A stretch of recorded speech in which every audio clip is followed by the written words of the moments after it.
So, hey, y'all. I know it's been 2 weeks since I've done a Nadine Car Chronicles, but do not come for me. I was traveling and I'm not with my car, so I can't do a Car Chronicles on the plane. So that's why you haven't seen any Nadine Car Chronicles. But anyway, here we are.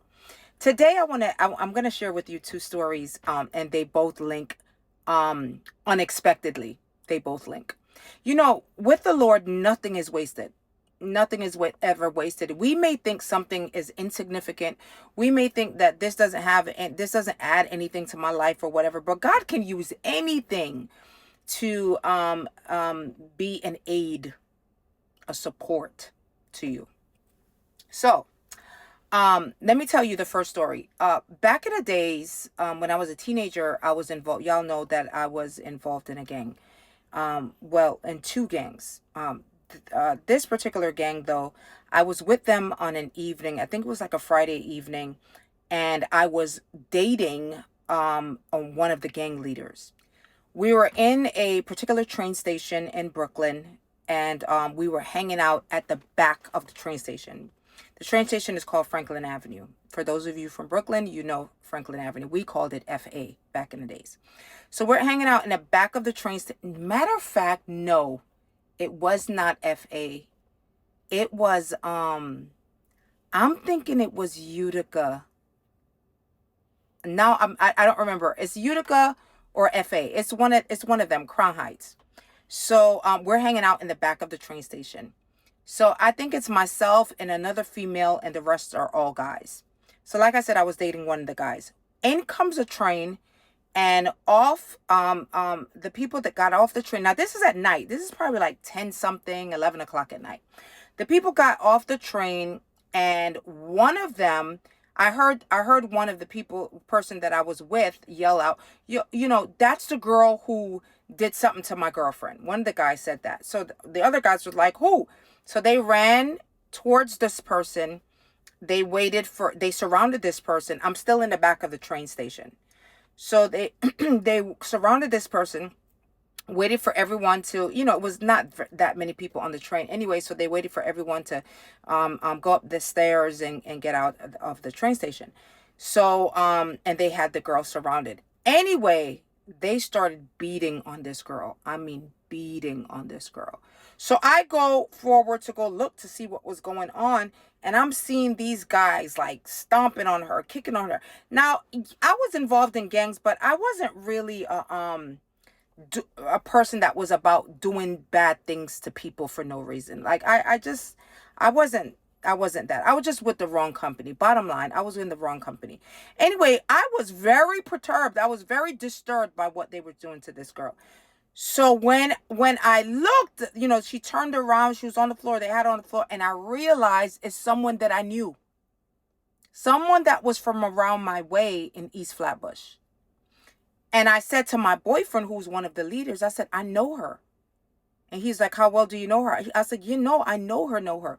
So he stopped them. They were trying to pick up this girl to throw her on the tracks, the train tracks.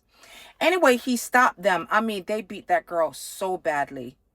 He stopped them, and we all ran out of the train station. Fast forward, I mean, that thing stayed with me for a long time. It just didn't sit well with me. I never saw her again, but it didn't sit well with me. Anyway, fast forward, I'm in prison. I go to exit. I go to, when I first got to the maximum security prison, you got to go through an intake, right? And so they give you some paperwork and all of that stuff, and then this is where you get all your toiletries, your bedding, your toothpaste, toothbrush, soap, deodorant, things of that nature, to get you started in prison. Your welcome kit. So I'm still trying to tell the intake person that I'm not supposed to be in maximum security. I'm supposed to be in the camp. And, I'm going back and forth with the lady, and she was a Helga. And she was just like, yeah, all right, sugar. Pull up your big girl panties, because you're going to need it. So now we all have our linen, and we're waiting for these massive doors to open. They open the massive doors, and there is when I tell y'all, there is a slew of people waiting to grab on us. And these girls looked like men. And this is where they pick who's going to be their girl. You know, I want her, I want her, I want her. And in this particular prison. And so, you know, I just got saved. I'm like a year saved. And I'm just like, Lord, you know, and I'm talking to the Lord like, you're going to have to do something because we're going to end up fighting. I'm not supposed to be in this prison. You have me in this prison. You know, you could do something. You could do something. And I just kept hearing like the Lord was saying, be still, Nadine. You know, at some point, you either trust God or you don't. Whatever it is that you're facing, whatever circumstance that you're facing, whether it's a Red Sea, Pharaoh's army, a mountain before you, a valley that you're going, whatever it is, difficulty, storms that you are facing, at some point you're going to have to get with yourself to say, it's either I'm going to trust God through this or I'm not going to trust him at all. Proverbs 3, 5, and 6 is one of my favorite verses in the Bible. Trust in the Lord with all thine heart. Lean not on your own understanding. In all your ways, acknowledge him, and he will direct your path. So I yielded, and here I am walking, about to, you know, walk past these girls, and I lock eyes with one of them, and this girl is walking towards me. And in my head, I'm like, okay, we're going to fight. Because there ain't no way we are going to fight in this prison. And this is my first day here. So she's about to grab me, and I heard someone say, Nadine? Is that Nadine? And I'm thinking to myself, I don't know anyone in prison. I don't know anyone. That can't be me that they're talking. And I heard the person say, Nadine. And I turned and I looked, and it was the same girl that I saved in that train station. And she said, no one touches her. She is a leader in that prison. I mean, when I say leader, she got the COs. She got, every guard. She had influence and pull and power in this prison. The same prison that I was fighting the Lord not to go in. I don't belong in here. Stop them from sending. It's the same prison that God was sending me there because he had a destiny helper that was there waiting. God will go ahead of you. And he will prepare. You don't know why you're going this way. You don't know. You're wondering. You're screaming at God. You're fussing at God. And God is saying, be still. I got this. I've already gone ahead of you. I've already prepared the way for you. Are you going to trust me or you're not going to trust me?